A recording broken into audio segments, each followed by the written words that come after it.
It's official. DLFM 106.9. Yamamo akwaba. Afi tumilika ne share yen. Ewo Facebook kono so na fe YouTube.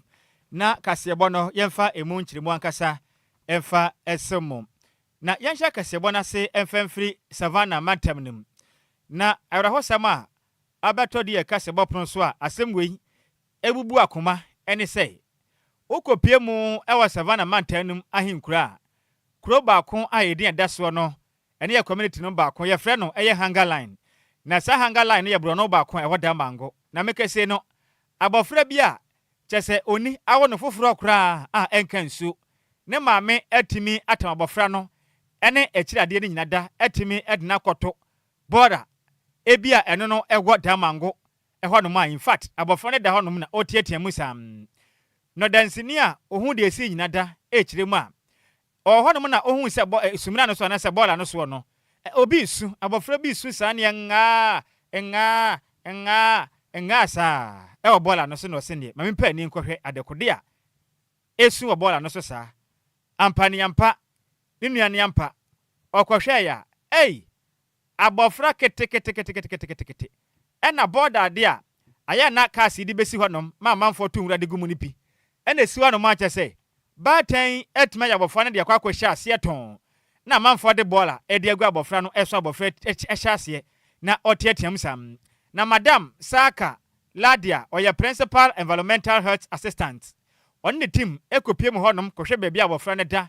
ebam ho maden etumi pagya abofra ne kopie mu St Anne's Hospital ewo da mango a make so kiremu say in fact asem na sie no eya discomfort chese enkonka ne the nipa tia na bobra tia asem bia in fact ehu ye pam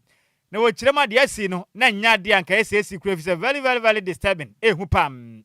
na wo kirema make say no abofra ne nkwa eda asem fi sabe abofra onye bone da na onye fumuso bia na obi awa abofra ketekete ante se etimi atan abofra no ene akire de nyinada akoto bola musa ne de in fact ehu pam na wo kirema mama de abofra ne nkwa make say abofra ne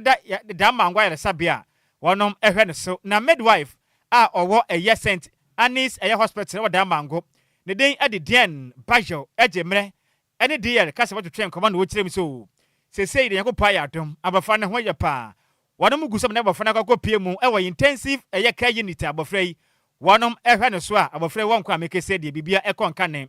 na wone mpanifo kase na mu kyem sesei mekese de eye health and social welfare department egusu hwese abofra mo de abo no nkwa ho pan na o ma hwa ne ka se be babora bo friend so watumi anyini na obeye o man Ghana dachi ejapade na de hye kopie mu na o mo kasa bobra no e de nsem sei eto de ka se bonim Come back over there. I don't know if this one is serving so that you celebrate. You can hear the cry, but we don't see the cry.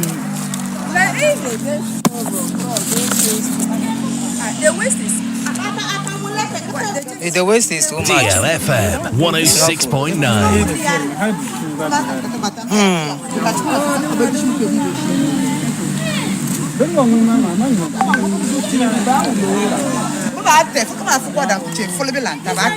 Inside the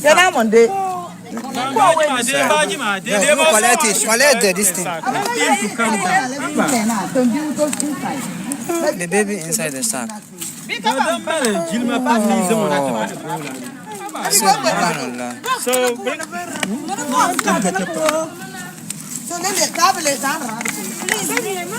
Open it.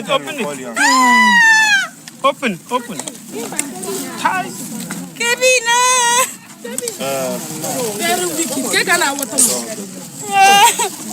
DLFM 106.9. Spread the bottle. You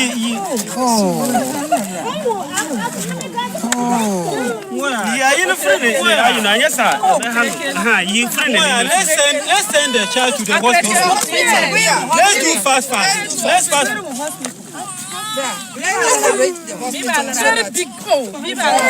And let's take the child to the hospital.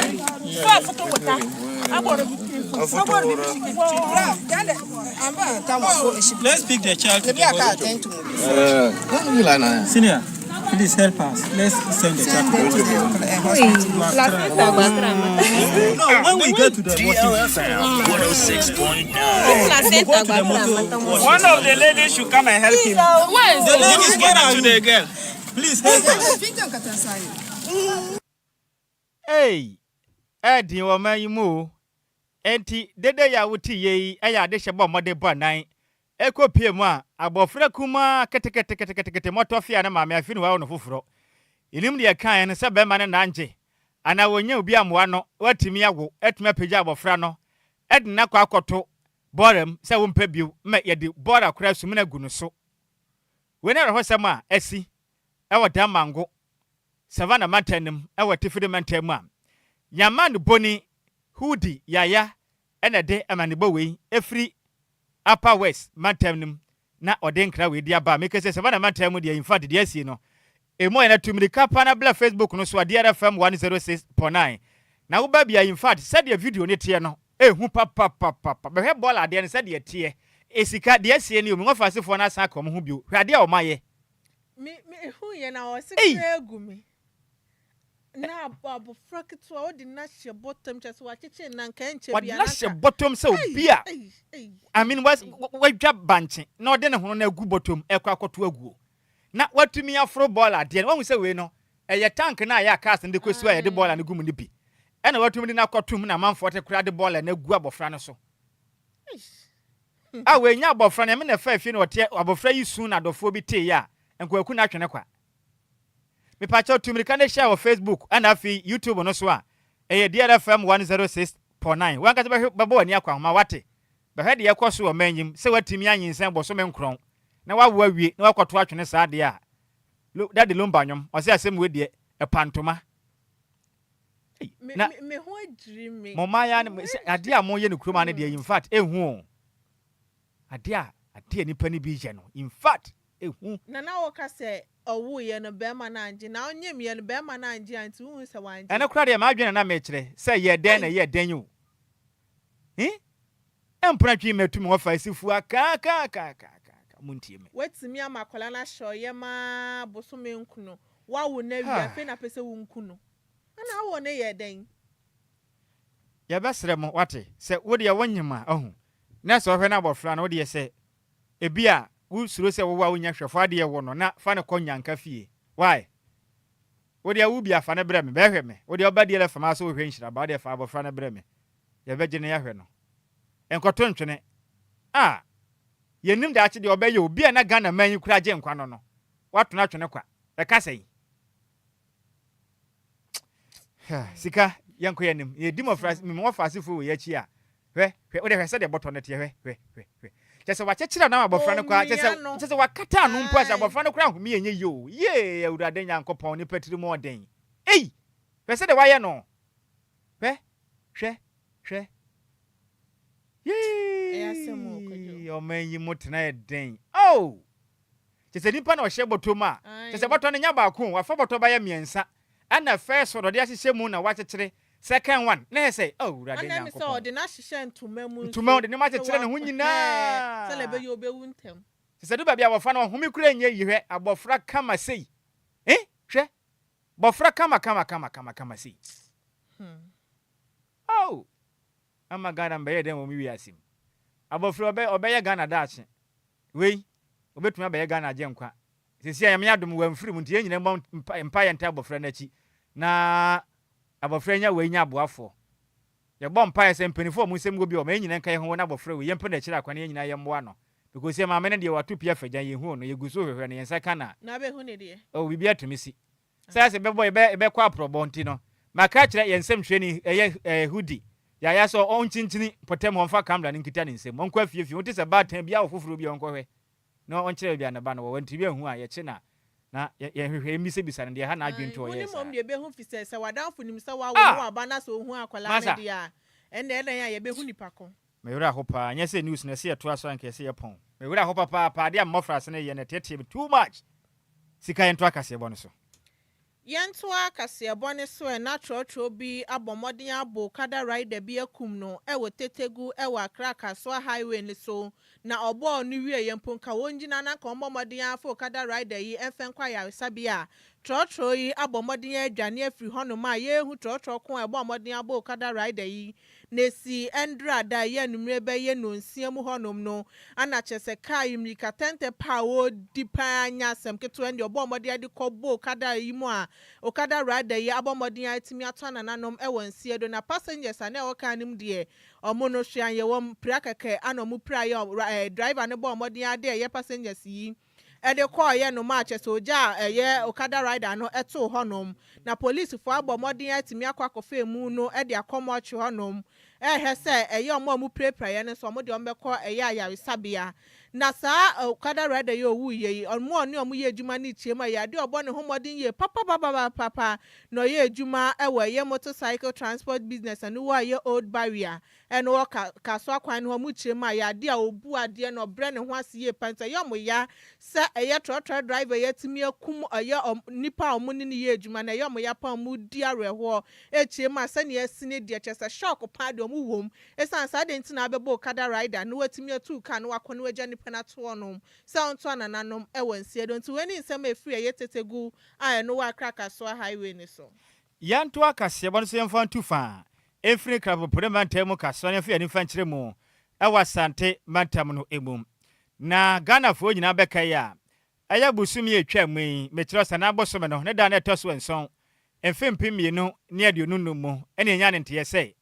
oba hima ono no ote adwa so ewa sante mantam nana ama kunadu yatoma otaso miensa aka nkyene ego nanso mekase no asante mantam adehye nyina da ebenabo ekoso asante mantam no in fact enya semikuma kura ne sente no otumufo osetutu a otase menu hyese yankopɔ ya atoma ana ne dwade etwa mu na yebo busuma no etaso eyedunum emfempi mienu ne de nunum mu omomfa oba hima nto atwam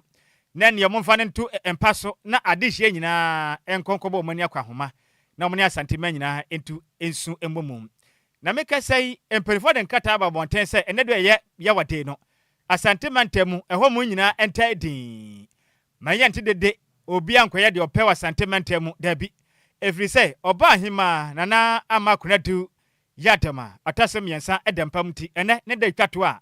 nana wonum eja oba hima ekwan kram na empempra me no kase de sentimental twatim eho no mu nyina tam din ba bia edin na kwa Kumasi memia ahodo bi de say Prempeh the second international airport runabout ekopiem waboabo ene Anraga junction memia pi bantima ne nkura kase hye sentimental nyada eho no mu nyina de ayedin unti anomasu omamu ko dwaso ba bia kire din obi ankasa asentimental mpani na ne nyina ne say omoboa manchese ahodo a otumufo osejuto otose mienu asante ne tu dwa no ne nyina fa eya asante hima oye ne ba bi kuro na ama kunadu yatama otase miensa na yie ne kyehye ho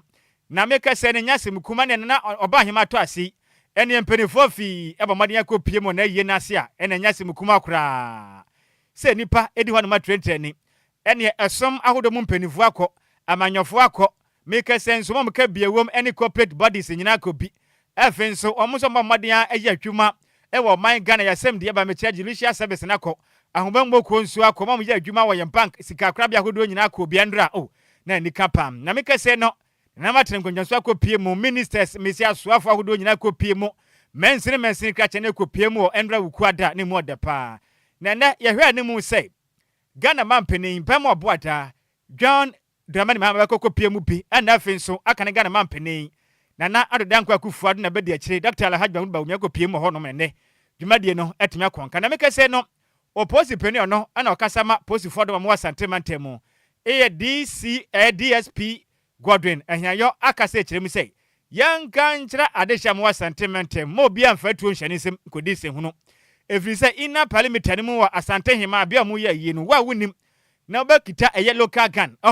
dia akodinsem hunu na mo kyewa waso ye beya hye asantemantem no obejo ho gena. No live ammunition should be in the inner perimeter, and the chiefs who are coming with their followers, those holding the pump action guns, nobody should fire any live ammo. All that we did is DLFM 106.9. and when you enter the inner perimeter, you should cease the firing. when they go and sit down, they can continue with their firing. That one, they are going to enforce it. And again,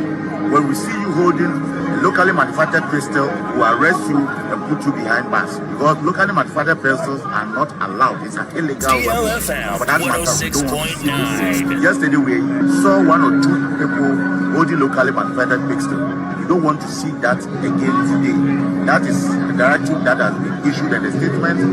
that sort has been issued. I just want the general public to know those who are coming here and you know you are holding a live ammunition, police will arrest you. Any awoti openi po no okasa edema aposifu ku no ewo Asante Matenum. Ne din edi DSP Godwin ehiayo na wote ne kaniya kwa homa ne so e. Ne ani aba ne boni a owo manhia mpemprei na oto nkade afra Asante Matem de asum de kasebo. Ne din edi Asonaba Kwadwo Gusu. Ne yankwa ne chene mbise ne se Kwadwo Asante Matem ene kwakwaja sum etwato okra de ma Asante Hima. Nana ama kunadu ya de matoso miensa ne ho hyehye no se na ekoso ewa Asante Matem nana Mira mahau waju so bro hene ne pom ti sen oba dia dawruma yetenkwam penifo se de okwa aten de oba aten de ogina ho no mo no ene atento dodo Asante Matem ne da atwato a Asante Hima a wonje ne baby kro na ama kunadu ya doma otaso miensa penifo praprekire akopa ne krabe yankopon ya adoma nimrei na Asante Matem ne manhia se na ekoso efa ya nana Hima wonje ne baby kro aye ne hyehye ho Mira me na wasibiem na me ma akwa bamra manhia himfie na sɛ de wadi kia kan ene de twato esan sɛ bra briche kɛse boye na Asante Hima mekɔ akura no abusia ne adehye ɛyɛ nhyehyɛ no ene de na Asante Hima anana wɔtwi na Asante Hima de si hɔ nom sɛ yɛmpɛ enu achi kura bre na ene de ni de twato kura ɛwɔ dotie kɛse ayɛyɛ ɛwɔ Asante Mantem na ina nim sɛ ma nhyɛ sɛ ɛmfamfiri tabo na yɛ urade to adehye so sɛ ɛwɔ sɛ ene de no adehye timi hyehyɛ dem ntempa so na dwumadie no empompon so no etimi ekoso ene dai no anopa no bewe no nkunu mu no wochi bremu honom no yetisi montene so ehyehyɛ miaya ahodo no ene yekɔ adum kɔ asan ehyehyɛ miaya ahodo no brema nyina yɛbɔ obichi ekɔ honom a kyerɛ anoma ba kra unhu abɔnten ewie matai din Asante Mantem mu esan sɛ obia etie ensema yewura eka no ese obia enhye dem no eno na de tie edi so schools ahodo di na tutum afei enyumaku ahodo eka sɛ wo mu tutu mu nyina obia tutu ni die medwa ahodo nya adwuma ene dai eti yam Asante adehye abaso sɛ wo mu de yewura nsɛm ɛyɛ wo mu de yewura asie ɛyɛ oyo na mo so atimi adi ni nsɛm so sa ɛde amaye na ene dai no de twato ntino na ene ɛwɔ nhyehyɛ so sɛ Ghana mampanyin His Excellency John Dramani Mahama eba bepiem ewo menhia ahemfie sanso so na former president His Excellency Nana Dankwa Akufo-Addo ono so eba vice president Dr. Alhaji Mahmoud Bawumia ono so eba sama me no ka say die His Excellency John Dramani Mahama aba beduru menhia ahemfie a oba no edoma na edina chi na nya asem koto akora ne mo abambofo eye wona fam die bia so mo betimi ahye na dwumadie no human trafficking ne ade entimi enkoso ewo hanum sei enti abambofo abodwuma papa yewura kujo teya oda aposi sadom no anu Asante Mantem yemo na baso omo aboban a kyese omo atimi aye adwuma so nya asem koto akora na yenhye uze Asante Mantem de yenko politics kakra mu wo se Asante Mantem ye bia NPP amanyokuo no ewo edomo ha yie pa enti abra amampanyimfo mienu ye ba ye nani ntamanyo semu de His Excellency Nana Dankwa Akufo-Addo wa ye bi pa ena His Excellency John Dramani Mahama zo ye bi na bra His Excellency Nana Dankwa Akufo-Addo eba no wo hye edom eni dede eni ahokeka na fekeke wo kyerɛ ampa Asante Mantem ha de NPP fo adwosuo enti no wo edom no sɛnea wo si bɔgye no so na fekekra keke a yemmo NPP amanyoko na baso yie pa regional chairman omuni na die animu afenso members of parliament Bantema Asenso Boache yehu yewura so ewa ha sei a omuni na aka His Excellency Nana Dankwa Akufo-Addo ho amana ko sha brewa ni achi tam radio mu church dwom na makwa chia yewura na setutu otumfo o setutu ababio na se dwumadie no atimi ato aso na Asnaba Kwadwo Sammy mabisa said na odi ka kan na ye hwe de musa sentimental mo efre no mre kwade bia betam din kura na ye hu se sabe kwotre ba kura na mabonten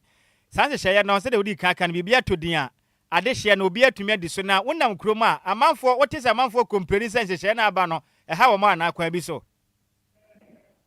on se ansana oba ade bebo ade no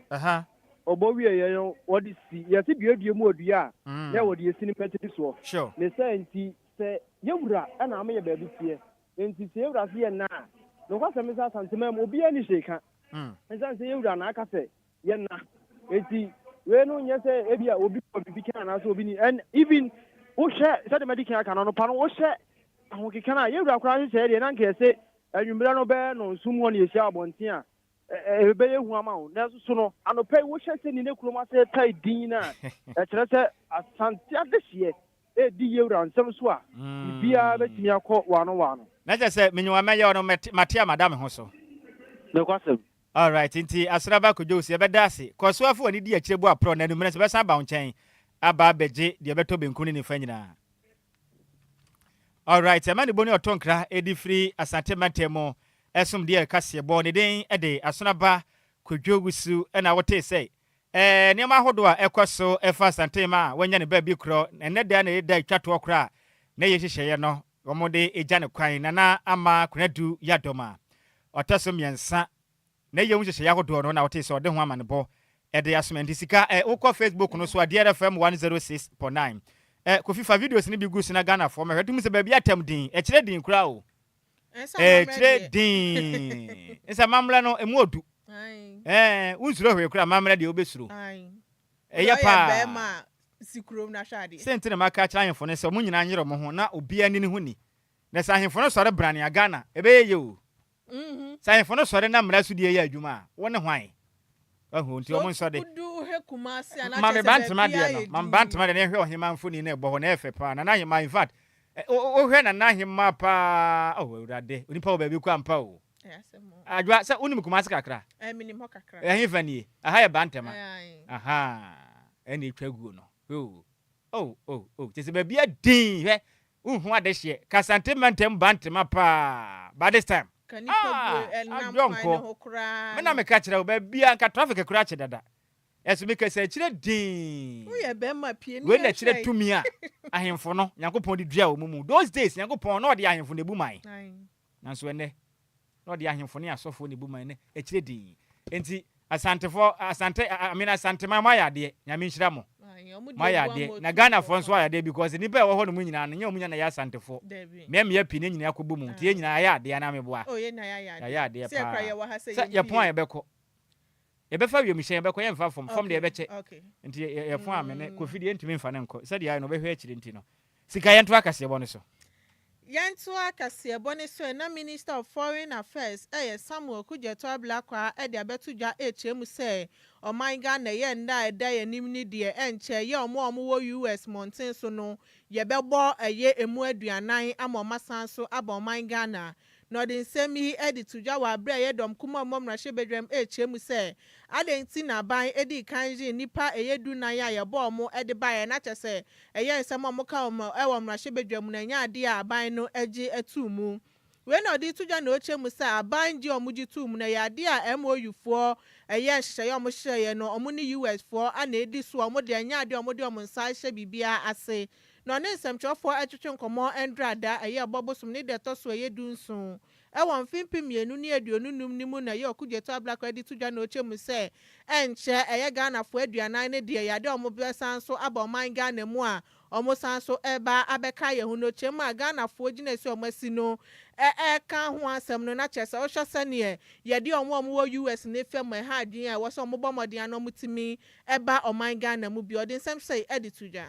And the only country in West Africa, the only country so far approached in West Africa by the Americans. And we thought that, look, West Africans already under the ECOWAS protocol. You can visit any country visa-free, stay for 90 days. So on principle, on humanitarian grounds, Pan-African solidarity. Let us accept our fellow West Africans and let's make the point that Ghana is your home. So the choice is theirs really. For 90 days, if they want to stay here, they can stay. But so far, all of them have indicated that they want to go back after some time. And we've been facilitating that. I can reveal to you that we are expecting another 40 in the next few days. West Africans. The understanding we have is that it will be West Africans. Minister of Foreign Affairs, Samuel Kujeto Ablakwa. Yanto akase bono se yenyina mu ewo mehebedwane edema adehia wanom ewo efutu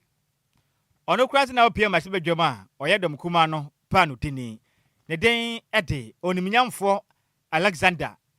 Osahene afenyo maken ede nsem atudwase omanga na yatim sese no ade baako ababeye kontonkro wi a ode omanga na mansan komu eye kwatikwan yefa so a yetu efumagudi ene kwasiblo ni didi atoso se galam sei wo gada na waton na wasele na wo na wokro no o kiremu a awudie pa galam sei ede oman no esonye pa na nsusanso bone ne akofade ama adehia wonom wo mangandam ne titiriw enya adehia wonom wo finfi mantamu ne wonom ehunama ne ye pa efrise ene kwanyako treatment plant no Ghana Water Company Limited for etmakututu mfide na gufam kire se fi akodokuru mu no wonom antutu ensiesia ebedu baabi no ebese kram Alexander afenyo marking echiremu a ene nsufon pa nsu bone a eni ahono brika ene na adehia omofinfi mantamu ne sebe enyemwa ena eche nsu enom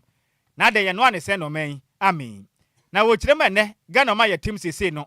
kama akwade se sebe ene omanga na kwaye yensuo ene atai nada enipa kuma bi etimi agye ata omani ase a wodoma se Ghana japade nyina ene kua ni pasase ayekua enye ye efiso bi dua kokoo pe na obi abegina honom na obesa asase no ede atufu magudie na nsase ni nyina se mene wodi bibisi fompo a oma yatimi mfaso bi ada emma so emfa Ghana ni ba Alexander afenyo marking Osahene ni said tuja emla na wodomo paw eye the Young Commons Forum Jumedia no ewa University of Professional Studies Accra yetwadetia eka ne say UPSC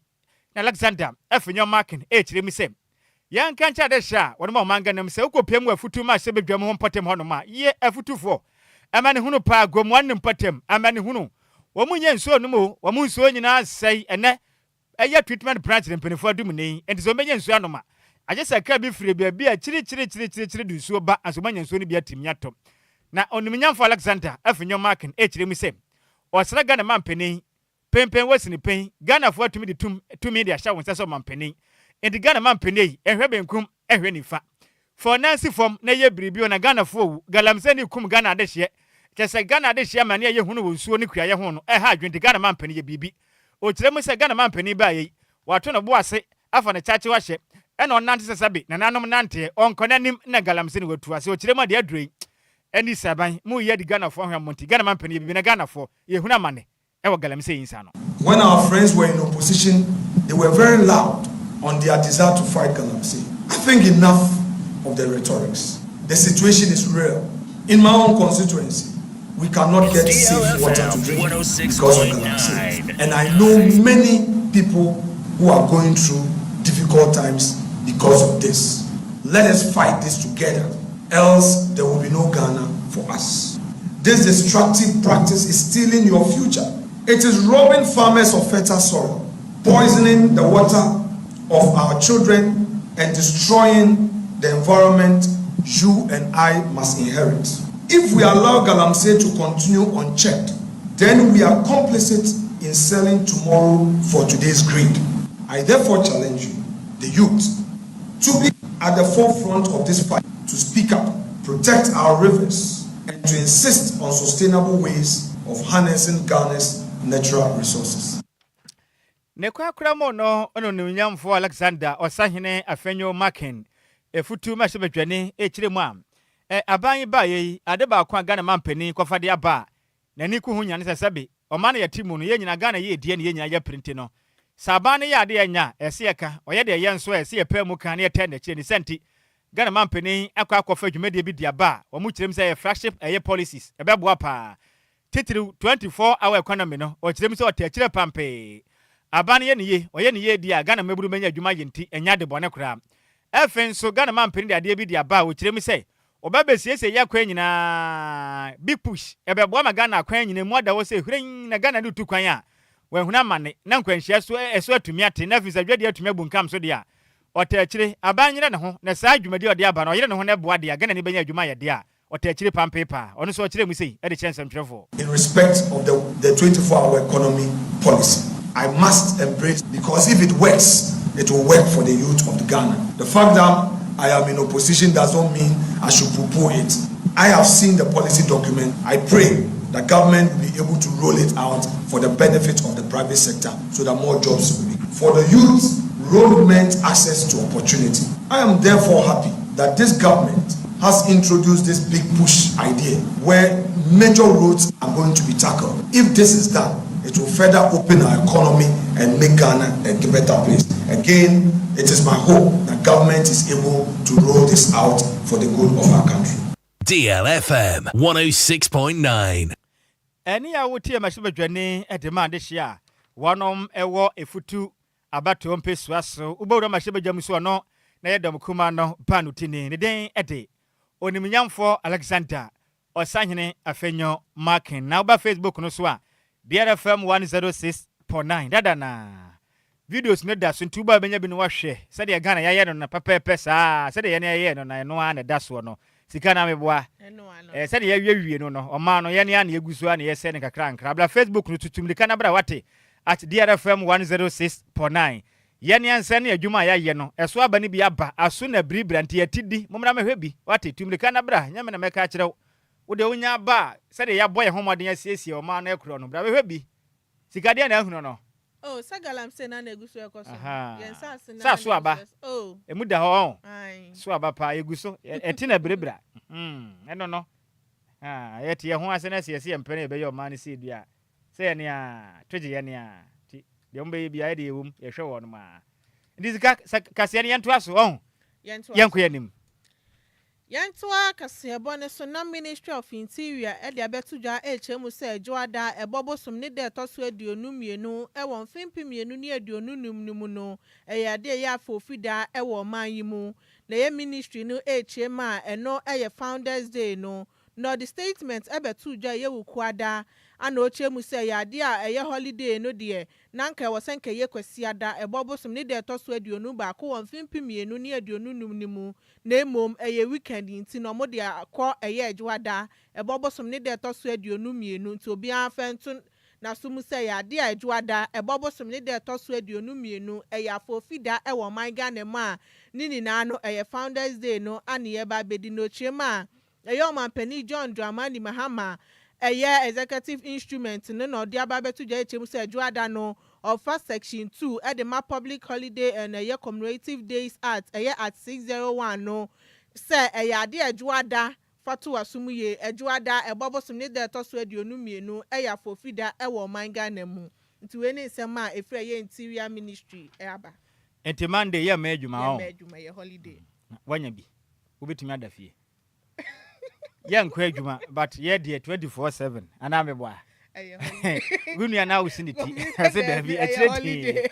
holiday dia ya forfida dia ekwa ma obi ana meboa enti me wofa ase ehofedua sechi ahoma no ho ofepa otie enti no obehwere wa ye ho bribi enti sa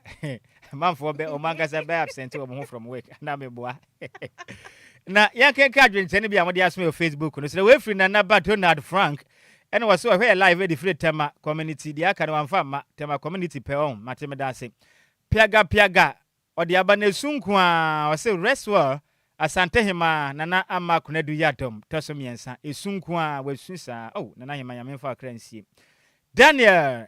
agbono wosi di aba na say good afternoon dear no here live at the free Agyei Kotoku Sun City yada asem wo fa se na Janet esiedia say hey obi na won bad na hyebutum akoto bola so no Ghana no wonder see ya Kofi Parliament the abana say Ghana is peaceful country let's come together and move Ghana forward yate yenyine be hiem ne de Ghana konkane eya nsusunya pa nyame nhira wo comfort mati the abana say hey Jesus people are really heartless pow. Oh, indi papa na enti yetimi akoto na twene ball asesa no. Oso obi wosika opeba wa ya wenya wodi amfa bantum. Obi so anya bi awo no akoto atwene kwa. Na nkafa ne kwa nyanka fie mpe. Na nkaja obi kura amfa ne sika meto enkwete abofre ato na atwene kwa. Oh, no wa fast comfort meti we susa na say God will really punish the parent pa awofo ne yankobon be pane wo papa betu amaka. Mama anyade comfort eya nya abotre asema nya abotre but o ma anyade. Esther Fia no say hey eya asemo awurade hu ye mobo pa nyanwanwa so obi bade ne ba koto bola so dola ya jewa Agyei DJs gibi executive producer no say na in fact ensem we de emunya ni kasem wonya awurade wonya krado so wo bewo a ba ho ban ye we simple cross ABC simple kra ebeba ho abeje afutu wate meburu no monko dola ya Agyei wan chene monko je afutu wonwo a umpese obewo a ba ho ban tina me go fasi ono no de bi obo no ho ban no Elizabeth, sweet Elizabeth, the ambassador, good afternoon to you. What a wicked mom. I say I'm so proud of you all. Nani Agyei ho pa. Yes, we ani Agyei ho ye filu pa. Sweet Betty, Edith Lebanon zone 4. Ya da se why there. I will phone bitiri more than. Na dola ya jawa san de aba say, hey, well susa Felix Lawson no say, hey, bibini yo nipo, bibini nso yo nipa. Now say how can you be so wicked? Already hu ye mobo. Lawson no san de aba say pia o wasante hene wonkwaso. Richard Ahwe DJ Ghanaian de aba say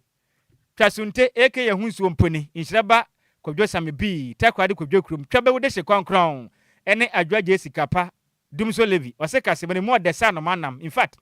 kasebene mo de se no hwe life na DJ Ghanaian fide so gbetre station wa biem ku ha made hye nyina etie kasebo no Ghanaian ya mi Nhyiraba pi na adwumade an wo Abbas to watan de aba na say wow hey Kumase pa na ho nyina tam din sa no who say man no day obo akra na Mohammed Prince said de aba me wa fa se otie live Edi free eye guma kokofu no say good afternoon Nhyiraba Kwadwo Sammy B the news is tasty like bird meat and manam hwe ye pa di free aguna kokofu so da yesna adwumade ayebo Prince yenso ya da so hene ba ya mi Nhyiraba pi ohene ba de say okwa sentiment em ko prapra chiro santen ma etwen ko wate ma honya hanako Mercy Boatense good afternoon Nhyiraba o say manfo ni akoma bi mu tirimu ya denje say atirimode ni awudie pa aden o say people are so heartless may God forgive us all. Yami fanche ndi sa dia heaven de la sika na dia obeko yami fanche antimi nko oboa oh yami fanche e pa dia antimi nko ana me boa antimi nko we nwa fanche dia ha ho emfa kra na me wa fa se ba ko me de nkra ba se yentoma amanfo ne yenso nko yanim se yetam aso me boa enti yentie ne nkra to ne nko ye ba bi na me da bia me kasa se manya Sikapa me hu be ma me se me de ba boa ne de ne ba tade akoma nyanka mo mo edi no de nsi never nka nyame ntwia me ka na me da bia me kasa se manya Sikapa me hu be ma me se me de ba boa ne de ne ba tade akoma nyanka mo mo edi no de nsi never nka nyame ntwia me ka Sika to me say we are national service na wi why oh yeah school of law wa kwa national service na wa pass out we hu ni say ade no say na mu nya kono obi abefam bio obi abefam so ba ware nko ade a your first national service say we yente say unya license kura nko ye adwuma me na mka wa fam bi da oh my family bi wa fam wo na to say oh it was so tasty like anomana me na mka tira